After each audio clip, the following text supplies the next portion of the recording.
그의 나라를 구하는 비결이 1이었습니다. 그렇죠? 오늘은 뭐라고요? 그의 일을 구하는 비결. 자, 두 번째. 자, 제목 읽어보겠습니다. 시작. 날마다 그렇죠. 날마다 십자가의 은혜 안에서 살라.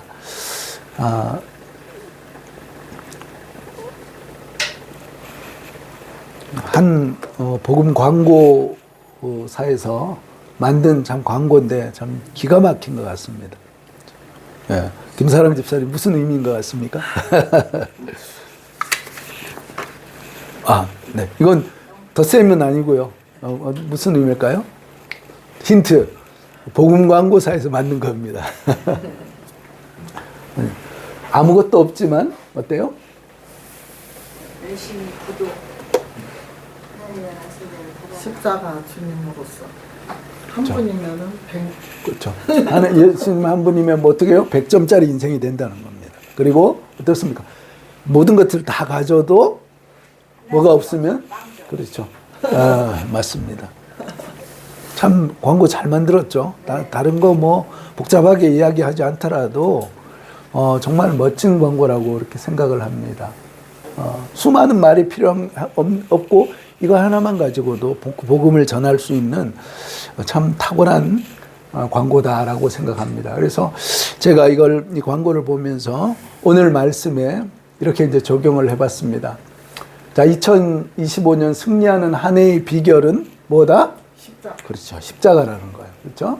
아무것도 없는 것 같지만 십자가를 의지하면 100점짜리 한 해가 된다는 겁니다. 그렇죠? 그리고 모든 것들을 다 가진 것 같아도 정작 뭐가 없으면요. 십자가 의지하지 않고 십자가 앞에 은혜를 구하지 않으면 어떻게 된다고요?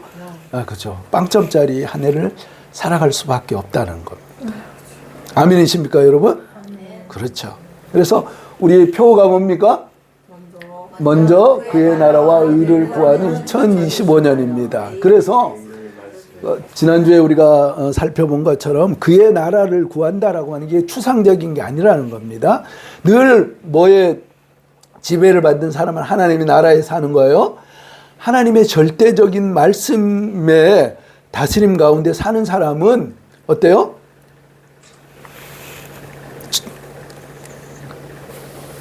뭐죠? 우리 찬송가에도 있죠. 초막이나 궁궐이나 어떻습니까? 어디를 가나 내 주 예수 모신 곳이 어디를 가 그곳이 하늘나라고 천국이라는 겁니다. 그런 의미에서 그렇기 때문에 하나님의 말씀을 빼고 하나님의 말씀을 등한시하고 그의 나라를 구한다? 그건 넌센스라는 겁니다. 그렇죠? 우리가 늘 하나님의 말씀에 충만하게 있을 때 작은 어떤 것들을 선택하고 결정할 때도 이것이 뭡니까? 하나님의 말씀이 기뻐하시는 것인가? 라고 하면서 그것을 선택하며 나갈 때 그 사람이 어떤 사람이에요? 그 사람이 바로 하나님 나라에 사는 삶이라는 겁니다. 그렇지 않습니까? 우리가 늘 어떤 내 욕심과 내 기분과 감정을 쫓아서 어떤 결정들을 내리고 하나님 말씀을 차순위로 하고 언제나 내 기분과 감정을 따라서 결정한다라고 하면 과연 그 삶이 하나님 나라를 구하는 삶이 될 수 있겠습니까? 그렇지 않지 않습니까? 지난주가 바로 그런 말씀을 드렸고요. 오늘은 뭐라고요? 두 번째, 그러면 그의 의를 구한다는 게 도대체 뭐냐? 그것은 바로 자 이렇게 사는 것입니다. 자, 빨간색까지 또 읽어보겠습니다. 시작. 날마다 십자가의 은혜 안에서 사는 것이 그의 의를 구하는 것이다 라는 것입니다. 자, 우리 말씀을 다시 한번 읽어보겠습니다. 천천히 읽으시겠습니다. 자, 시작. 복음에는 믿음으로 믿음에 이르게 하나니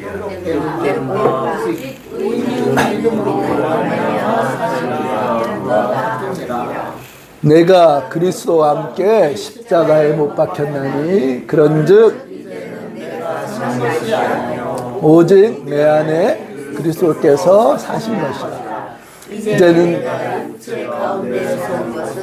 나를 사랑하사 나를 위하여 자기 자신을 버리신 하나님의 아들을 믿는 믿음 안에서 사는 것이다. 형제들아, 내가 그리스도 예수 우리 주 안에서 가진 바 너희에 대한 나의 사랑을 두고 단언하노니 나는 날마다 죽노라. 아멘. 자, 이 말씀은 우리가 너무나 잘 아는 그런 말씀인데, 자, 이 말씀은 누가 쓴 말씀일까요? 그렇죠. 사도 바울이 썼습니다. 그래서 제가 이제 세 사람에 대해서 말씀을 드릴 겁니다. 첫 번째는 바로 이 하나님의 말씀을 기록한 사도 바울. 그렇죠. 이 사도 바울이 자, 빌립보서라고 하는 그 빌립보 지역에 살고 있는 그 성도들에게 쓴 편지에서 설교를 하면서 이렇게 본인에 대해서 이야기합니다. 사람들이 막 자랑을 하죠. 막 자랑할 때, 이 바울은 요즘 우리 지금 말로 소위 말하는 그 금수저 아니면 좀 더 나가서 다이아몬드 수저라고 볼 수가 있습니다. 얼마나 대단한 사람인지 한번 보십시오. 자, 나는 뭐라고요? 난지 유대인들은 어때요? 예수님도 그랬지 않습니까? 태어나면 언약 백성이라고 하는 하나님의 백성이라고 하는 그 증표로 할례를 8일 만에 할례를 받게 했다는 거예요. 자, 그리고 이스라엘 민족 가운데서도 무슨 지파예요? 베냐민 지파라는 거예요. 여러분, 베냐민 지파가 어떤 의미일까요? 여러분, 이스라엘의 최초의 왕이 사울 왕이었습니다. 사울 왕의 지파가 무슨 지파였을까요? 베냐민 지파라는 거예요. 그러니까 우리 지금 왕가의 자손이다라고. 지금 뭐 모든 성씨들이 다 왕의 후손이라고 하는데 이건 진짜 그렇죠. 그런 왕가의 후손이라는 거예요. 뿐만 아니라 그렇죠. 히브리 사람 중에 히브리 사람이라는 거예요. 그렇죠? 그러니까 내가 히브리인인가? 그러니까 히브리 사람들의 어떤 세계관은 두 종류의 사람밖에 없습니다. 히브리 사람이든지 아니든지. 그렇죠. 하나님의 택함받은 선민이든지 아니든지. 그렇죠. 그러니까 본인이 내가 히브리 사람이라고 하는 그 자부심과 프라이드가 엄청났다는 거예요.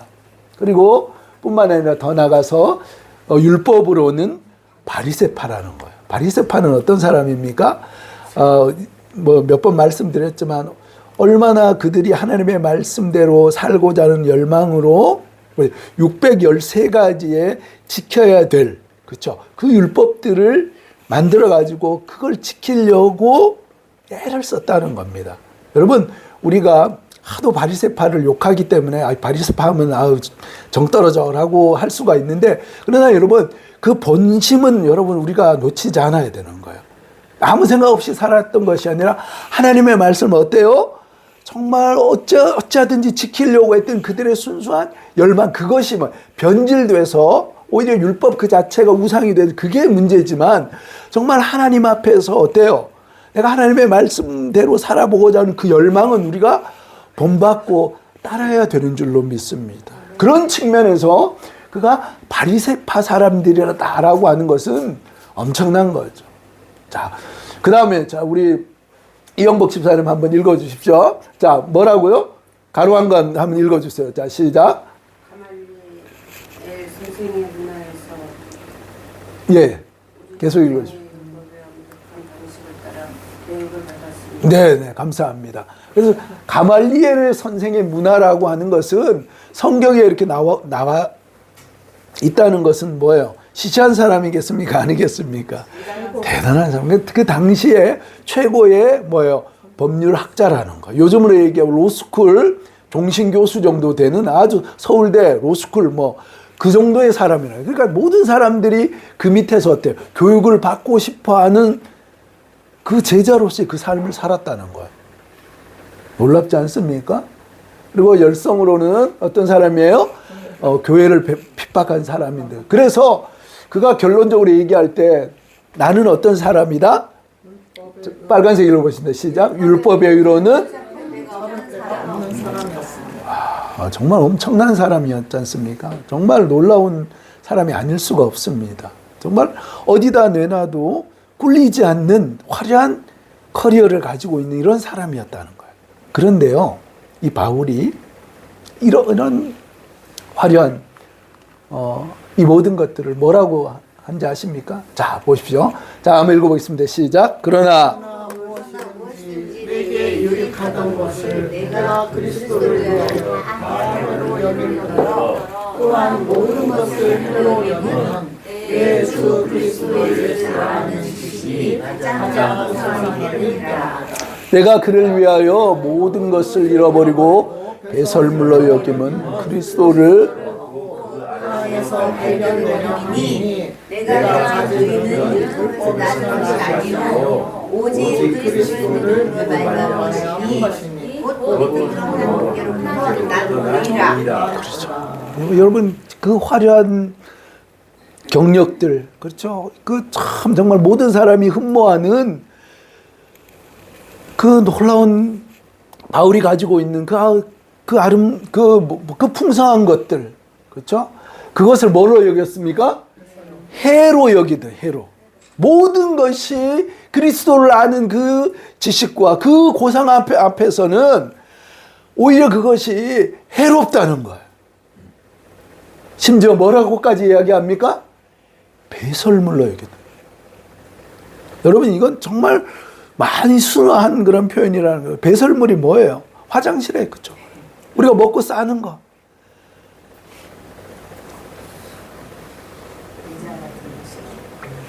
그걸로 여긴다는 거예요. 왜 그렇습니까? 왜? 내가 율법으로도 흠잡을 데가 없는 그런 사람인데 그 율법은 배설물과 같다는 거예요. 그래서 그렇죠.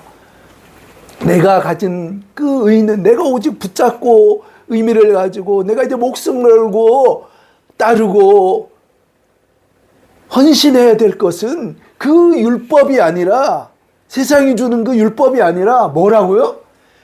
예수 그리스도를 믿는 믿음으로 말미암아 남는 이것을 다르게 얘기하면 뭐라 그럽니까?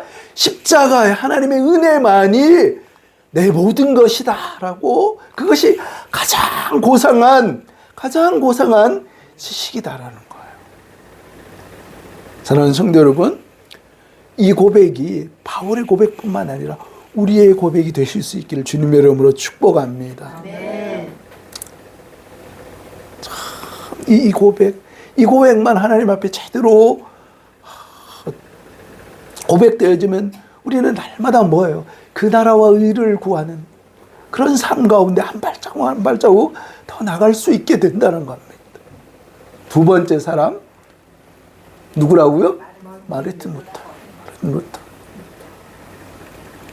마르틴 루터 여러분 잘 아시죠? 1517년 타락해가는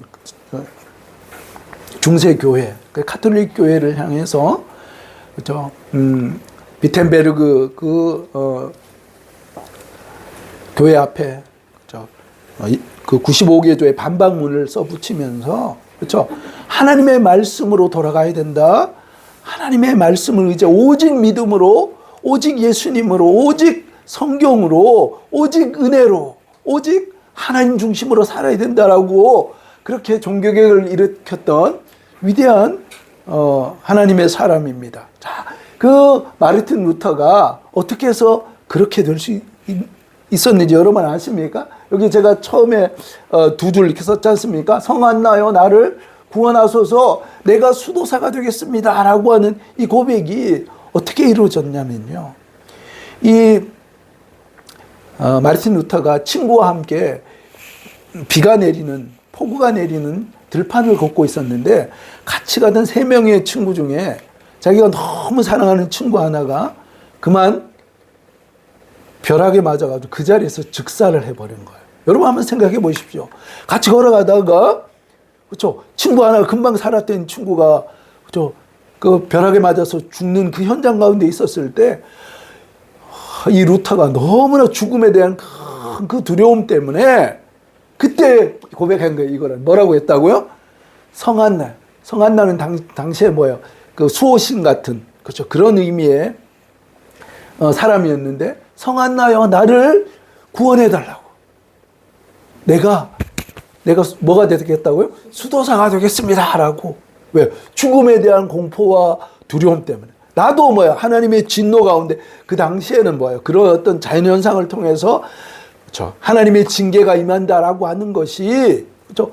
너무나 일반적인 그런 어떤 이해였기 때문에 야, 이건 하나님의 진노 가운데 있구나. 내가 죽음을 당하면 나도 언제 죽을지 모르는데 내가 만약에 그렇게 벼락 맞아 죽으면 내가 하나님 앞에 그 진노하시는 하나님 앞에 내가 설 수 있을까라고 하는 두려움 가운데 덜컥 뭐요? 내가 수도사가 되겠습니다라고 서원을 하고 정말 뭐요? 늘 자기의 삶을 붙잡고 있는 그 진노하시는 하나님에 대한 두려움 때문에 죄 문제 떨쳐버릴 수 없는 그 죄 문제 때문에 수도사에 들어가서 어떻게 한다고요? 고행을 하는 거예요. 금식하고요. 그리고 여기 보면 빌라도의 계단이라고 하는 그 로마에 가면 예수님께서 그 재판을 받으셨을 때 그 빌라도의 계단인데 그걸 뜯어와가지고 그 로마의 교회에 그걸 설치했다는 겁니다. 그러고서 뭐한지 아닙니까? 그 로마의 순례를 가서는 그 수도사들이 또 그 성도들이 거기를 어때요? 거기에 뭐 유리 조각을 깔아놓고 예수님의 고난에 참여한다고 하면서 무릎으로 거기를 막 기어가지고 그 20몇 가지 계단 되는 걸 왔다 갔다 하면서 내 죄를 용서해달라고 그러면서 기도하면서 그렇게 참여를 했다는 거예요. 그러니까 이 루터도 그렇죠. 그 영광스러운 로마에 가서 그렇게 오르락내리락 하면서 참여를 했지만 그 마음가짐 이게 진짜인가? 이렇게 해서 내 구원이 정말 확실하게 이루어지는가라는 부분에 물음표가 딱 들었다는 거예요. 그러면서 루터는 당시 사람들은 어때요? 평신도들은 성경이 우리처럼 읽을 수가 없는 그런 구조였다는 거예요. 심지어는 그 라틴어로 된 그 성경을 그 신부들, 그 사제들도 읽지 못해서 어때요? 자기들이 무슨 말 하는지도 모르는 그 말들을 막 떠드는 거예요. 그러니까 뭡니까? 어차피 성도들은 성경을 모르기 때문에 그냥 무슨 얘기를 해도 그냥 무슨 고귀한 말씀 하는갑다. 내가 이해가 짧아서 내가 무식해서 그것을 못 알아듣는구나라고 하면서 그냥 그러고 예배를 드리고 사람들이 그러고 갔다는 거예요. 그러니까 구원이 먼저 어떻게 해서 구원하는지 그 부분에서 그렇죠. 왜 중세가 암흑의 시대라고 한 것이 바로 그랬다는 거예요. 그런데 이 루터는 아주 총명한 사람이었어요. 그래서 일찍이부터 뭡니까? 라틴어와 히브리어 이것들을 다 보면서 정말 구원이 여기에 있는가라고 하는 것을 심각하게 고민하면서 성경을 읽다 보니까 뭐라고요? 로마서 1장 17절에 우리의 고행과 그죠? 당시에 편만했던 사도 바울의 예를 들어 해골 조각 이런 것들을 갖다 놓고 거기에 가서 절하면 그 사도 바울의 공덕으로 인해서 구원받는다라고 이러한 그렇죠. 그리고 교황은 어떻습니까? 무오하기 때문에 하나님께서 세우신 사람이기 때문에 죄가 없다는 거예요. 여러분 이게 이해가 됩니까? 물론 교황이 참 귀한 분이죠. 그렇다고 해서 무오합니까? 무오한 분은 예수님밖에 없습니다. 그렇지 않습니까? 그런데 교황이 무오하다고 그렇게 하면서 당시에 어떻습니까? 그 베드로 성당 짓기 위해서 돈이 없으니까 이제는 어떻게 하는 거예요? 면죄부를 이제 파는 거예요. 그래서 면죄부의 그 동전 소리가 헌금함에 땡그랑하면 그 연옥에 있던 예수를 안 믿고 살아갔던 그 사람이 연옥에 있다가 어때요? 그 동전 소리와 함께 헌금 내는 만큼 구원받는다. 여러분 성경에 어디에 그런 얘기가 있습니까? 그러니까 이 루터가 성경을 보면 볼수록 그런 거예요. 이건 정말 전통과 그죠? 오래된 그 관습에 따라서 제가 늘 말씀드렸습니까? 여러분 천주교를 얘기할 때 이건 잘못된 겁니다. 천주교는 큰 집이고 우리는 작은 집이다. 역사적인 흐름 가운데서는 어떻습니까? 천주교라고 하는 그 흐름 가운데서 기독교가 나왔기 때문에 그렇게 말할 수는 있지만 그러나 그것은 맞는 말입니까? 틀린 말입니까? 그것은 틀린 말입니다. 어디 가서 더미스교회 다닌다고 그런 얘기 하시면 안 됩니다. 그게 아니라요. 자, 보세요. 제가 전에도 몇 번 말씀드렸죠. 자, 이게 하나님의, 예수님께서 세우신 교회예요. 그죠? 교회가 이게 성경대로 성경의 원리를 따라서 흘러가는 교회예요. 그런데 중세교회는 처음에 시작은 그렇게 시작했지만 어떻습니까? 거기에 뭐가 붙어요? 전통과 오래된 관습이 붙으면서 그렇죠? 여기에 교황 무호설이라든지 마리아 무호설 이런 것들이 붙으면서 성인의 공덕을 따라서 구원을 얻는다라고 하는, 그렇죠? 면죄부를 사야지만 구원 얻는다라고 하는 이런 이상한 교리가 들어오기 시작해서 어때요? 이 성경이 얘기하고 있는 이 진리에서 어떻습니까? 점점 더 삐뚤어진 거예요. 그렇죠, 그렇죠. 그러니까 루터가 성경을 통해서 어떻습니까? 이건 아니야라고. 그래서 다시 어떻습니까? 성경이 예수님이 얘기한 교회 오직 무엇으로 구원을 얻어요? 예수님으로 말며 믿음으로 말며 십자가로 말미암아 구원을 받는다라고 한 이것을 어때요? 이 원래 성경의 그리로 돌아온 것이 바로 종교개혁이라는 겁니다. 이것은 뭐예요? 하나님의 말씀대로 믿는 것. 하나님의 말씀을 기초한 교회가 지금 우리가 믿고 있는 개신교회라는 겁니다. 그래서 이 부분에 대한 것들을 정리하시고요. 자, 우리가 구원 얻는 것은 어떻습니까? 수행하고 고행하고 내가 얼마나 금식을 하고 그것 때문에 구원 얻습니까? 그 공덕에 따라서. 그러니까 그러니까 일반 기독교인보다 천주교인들이 훨씬 더 봉사 많이 하는 거 여러분 아십니까? 그런데 왜 그래요? 그것은 자원하는 마음이 아니고 어때요? 그 공덕을 쌓아야 되니까, 착한 일을 해야 되니까 어때요? 그래도 구원받는데 한 숟가락 더 얻는 거예요. 안 하는 것보다 낫지만, 그러나 그렇게 해서 봉사하는 것이 구원을 얻기 위한 그렇다고 해서 구원이 이루어집니까? 예수님의 십자가는 그러면 우리 위해서 죽은 십자가는 뭐고 그 십자가가 부족한 겁니까? 그거 아니지 않습니까? 자, 빨간 글씨 한번 읽겠습니다. 우리가 구원 얻는 것은 무엇으로 얻는 겁니까? 자, 시작. 오직 십자가 하나면 충분하다는 겁니다. 예수님의 피이면 된다는 거예요. 여러분 이것을 놓치지 마시기 바랍니다. 자, 마지막 사람 용서하십시오. 제가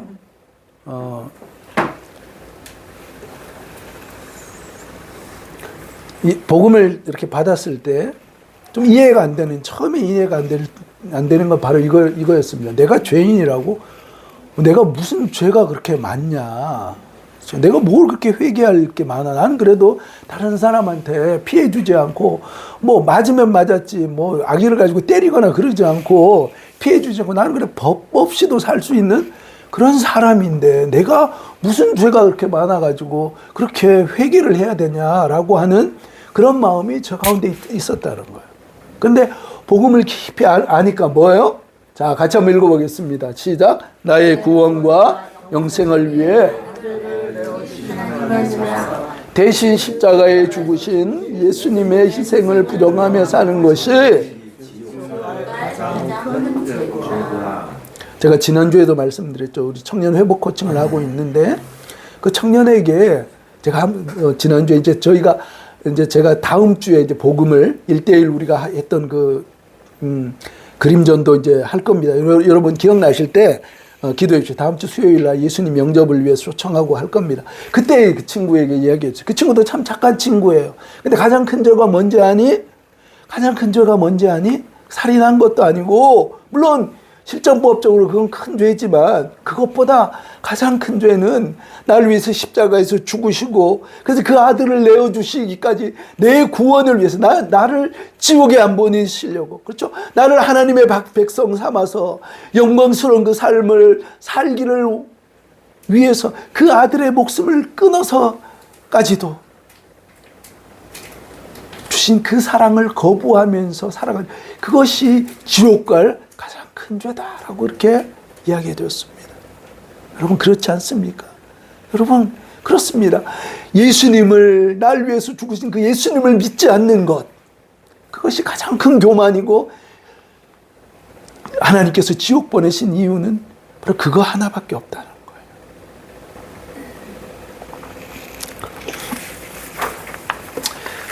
우리가 오늘 의에 대해서 이야기하고 있는데, 의를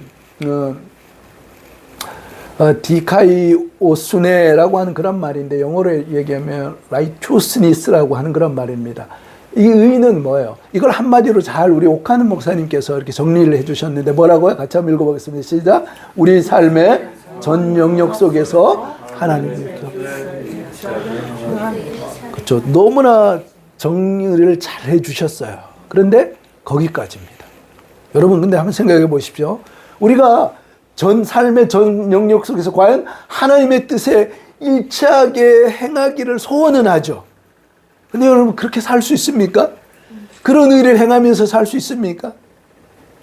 바울이 어때요? 내가 율법의 완전한 자다라고까지 하면서 그렇게 했지만 어때요? 하나님 앞에서 본인이 겉만 화려한 죄인이라는 것을 그가 철저히 고백하면 십자가 앞에 엎드려진 거 아닙니까? 어떻게 가능합니까? 불가능하다는 거예요. 이것은 불가능한 일입니다. 왜 그렇습니까? 우리는요, 전적으로 타락하고 전적으로 부패한 인생이라는 거예요. 우리가 예수님을 믿고 거듭났지만 어때요? 우리가 지금 천국에 바로 올라간 것이 아니고 우리가 여전히 죄 많은 이 세상 가운데 살고 있다는 겁니다. 우리는 신분상 예수님을 믿음으로 말미암아 어떻습니까? 왕자가 된 거지일 뿐이라는 거예요. 신분은 왕자지만 어떻습니까? 아직은 여전히 나의 구습과 죄악으로 인해서 끊임없이 싸워야 되는 그런 존재라는 거예요. 그것이 우리의 현실이라는 겁니다. 그래서 우리의 상태에 대해서 그렇죠? 허물과 죄로 죽었던 우리였다라고 그렇게 우리가 그렇죠? 하나님 앞에서 일도 선한 일을 행할 수 없는 그런 존재다라고 하는 것. 그것이 바로 전적 타락과 전적 부패라는 것. 여러분 송장이 구원 얻을 수 있습니까? 나 살려주시오 그럴 수 있습니까? 그럴 수 없습니다. 이건 참 중요한 교리인데요. 우리 하나님 앞에서 우리가 구원 얻을 만한 그 어떤 것들, 그래서 죽었던 과거형으로 썼다는 거예요. 우리는 하나님 앞에서 전적으로 타락하고 부패했기 때문에 내 의지를 가지고 하나님의 은혜를 구할 수 있는 존재가 될 수 없다는 거예요. 그래서 그렇게 될 수 있었던 것은 오직 뭐예요? 하나님께서 우리에게 은혜를 베풀어 주셔서 비로소 가능하다는 거예요. 이것이 바로 복음이라는 겁니다.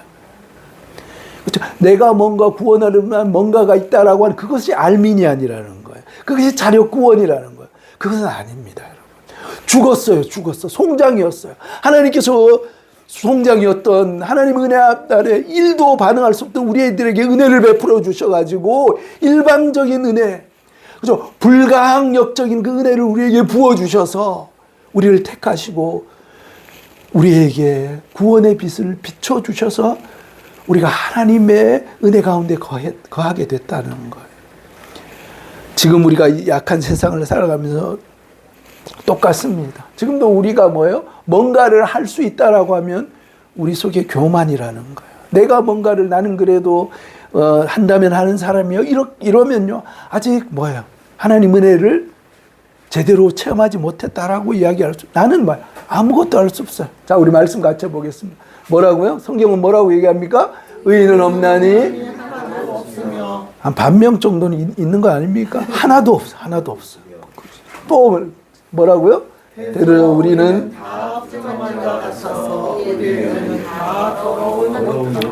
그렇죠. 우리의 의인은요. 바울이 얘기했던 나는 가말리엘의 문하였고 또 나는 바리새인 중에 바리새인이었고 나는 유대인 중에 그럴 뿐만 아니라 당시에 그렇게 그 로마 시민권을 가진 대단한 사람이야 라고 그렇게 하나님의 은혜를 알지 못했을 때는 목에 힘을 주고 예수 믿는 사람들을 핍박하고 그러고 살았다는 거예요. 그러다가 예수님을 만나고 나니까 뭐예요?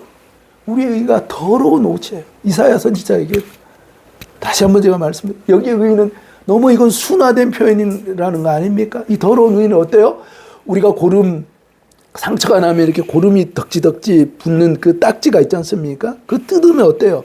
피와 함께 고름이 막 뜯어져 나오지 않습니까? 더러운 옷 같은 게 그걸 뭐야? 입고서는 이것이 내 의야. 내가 이렇게 대단한 사람이야 라고 자랑하면서 목에 힘주며 살아가는 것이 우리의 의라는 거예요. 여러분 그 의를 가지고 거룩하신 하나님 앞에 설 수 있습니까? 아니지 않습니까? 아니지 않습니까? 자, 또 말씀 읽어보겠습니다. 시작. 복음에는 하나님의 의가 믿음으로 믿음에 이르게 하나니 기록된 바 오직 의인은 믿음으로 말미암아 살리라. 저 하나님의 의라는 게 뭐예요? 십자가에 나타나는 의라는 거예요. 십자가를 붙잡는 그것만이 하나님께서 인정하신 유일한 의고 구원의 의라는 것입니다. 그래서 우리가 날마다 붙잡아야 되는 것은 무엇입니까? 십자가밖에 없다는 거예요. 십자가밖에. 메타인지라고 하는, 그래서 우리가 오늘도 찬양했지 않습니까? 우리가 늘 찬양하는 것은 뭡니까? 우리가 뭐예요? 십자가 십자가 내가 처음 볼 나의 마음의 큰 고통 사라져 오늘 믿고서 내 눈 밝아왔네 참 내 기쁨 영원하도. 한 번 더 합니다.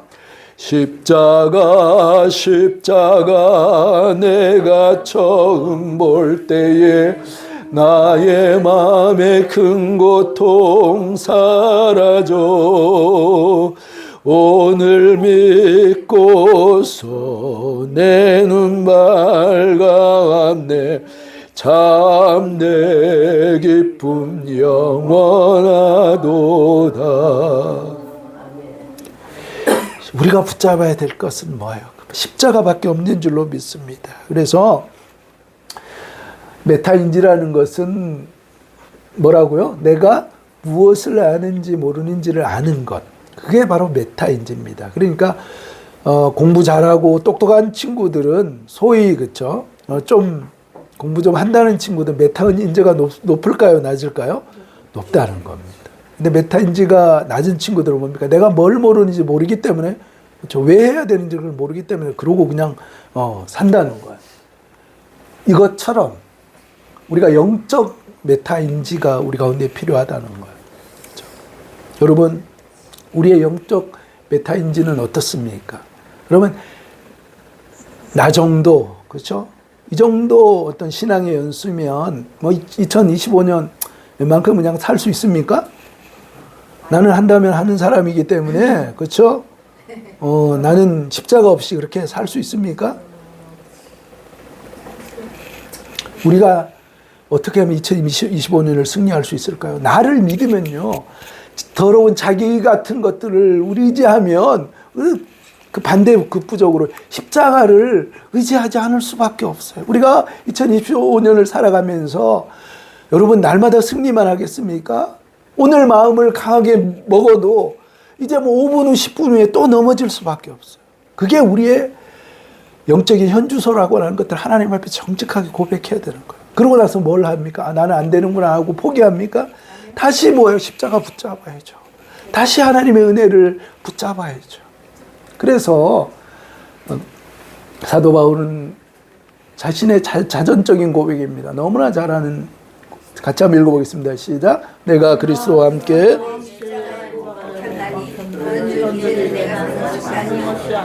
오직 내 안에 그리스도께서 사시는 것이다. 이제 내가 육체로 사는 것은 나를 사랑하시고 나를 위하여 자기 자신을 버리신 하나님의 아들을 믿는 믿음으로 사는 것이다. 바울 사도가 그렇죠? 그 네로 황제에 의해서 참수행을 당하면서까지 그렇죠? 나의 달려갈 길을 달려가고 그렇죠? 이제 나를 위해서 이 상을 예비하신 그 부르심의 그 상을 쫓아서 내가 달려간다라고 하면서 그렇게 고백하면서 흔들림 없이 그 신앙의 여정을 걸어갈 수 있었던 비결이 무엇이겠어요? 사도 바울은 많이 배워서 그렇습니까? 뭐 그가 똑똑해서 그렇습니까? 그거 아니잖아요. 그도 날마다 내가 자랑하는 것은 내 자랑은 뭐라고요? 다른 거 없다. 다 배설물이야. 내가 자랑하는 것은 내가 날마다 나를 십자가에 못 박고 매 순간순간마다 나를 십자가에 못 박는 것. 그것이 바로 내 승리의 비결이었다는 거예요. 루터가 그렇죠. 그 암울한 흑암의 시대에 루터를 잡아 죽이려고 하는 이단이라고 하면서 잡아 죽이려고 하는 그러한 중세교회의 그러한 핍박 앞에서 그렇죠? 그가 흔들림 없이 그 길을, 종교의 길을 갈 수 있는 것은, 그렇죠? 십자가밖에 없다라고 하는 그것을 분명히 붙잡았다는 거예요. 그들의, 우리 신앙의 선조들의 비결은 바로 내가 날마다 내 정과 욕심은 십자가에 못 박고, 내가 이제 사는 것은 나를 위해서 십자가에서 죽으신 하나님의 아들을 믿는 그 믿음 안에서 사는 것이다라고 그 고백을 날마다 하면서 십자가 움켜잡고, 쓰러질 때마다 다시 십자가 부여잡고, 내 연약한 모습을 위해서 좌절할 때마다 다시 십자가를 바라보고 십자가 의지하며 한 걸음 한 걸음 걸었을 때 그들은 비로소 승리하는 그 삶을, 위대한 신앙의 족적을 남겼다는 겁니다. 2025년을 살아갈 때 우리도 그 신앙의 여정을 따라서, 그렇죠? 십자가 꼭 붙잡고 십자가 은혜 안에서 늘 하나님의 은혜를 구하며 살아가는, 그래서 2025년 이제 마무리할 때 내 힘으로 산 것이 아니라 십자가의 은혜로 내가 승리하며 살았다라고 하나님 앞에 감사하며 고백하며 하나님 앞에 영광을 돌리는 우리 귀한 성도님들 다 되시기를 주님의 이름으로 축복합니다. 다시 한번 2025년 승리의 비결이 무엇입니까? 십자가의 은혜. 우리 옆에 있는 분하고 다시 한번 인사하겠습니다. 십자가의 은혜 안에 살아갑시다. 십자가만 꼭 붙잡고 살아갑시다. 기도하겠습니다.